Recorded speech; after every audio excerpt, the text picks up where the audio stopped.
তো বন্ধুরা, আমাদের মা বৌলাক্ষীর মন্দিরে পুজো দেওয়া হয়ে গেছে। এখান থেকে এবার টোটো করে আমরা যাব মা আরেকটা বৌলাক্ষী মন্দির আছে মায়ের, তো সেইখানেই চলে এসেছি। দেখো এখানেও মায়ের পুজো হয়। তো জায়গাটা একবার দেখো, খুব সুন্দর জায়গাটা, আমার তো ভীষণ ভালো লেগেছে। আর ব্রিজটা দেখো, ব্রিজটা খুব সুন্দর। তো তোমাদের ব্রিজটা কেমন লাগলো অবশ্যই কমেন্ট করে জানিও।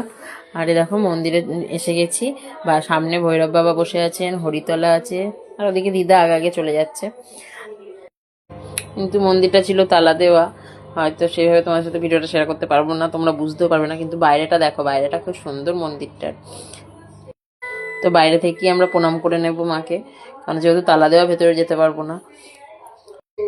তো বন্ধুরা, সাথে থেকো। ভিডিওটি ভালো লাগলে লাইক কমেন্ট শেয়ার করো। যারা আমার পেজে নতুন আছো তারা চ্যানেলটিকে সাবস্ক্রাইব করে দিও। তো বাই বাই।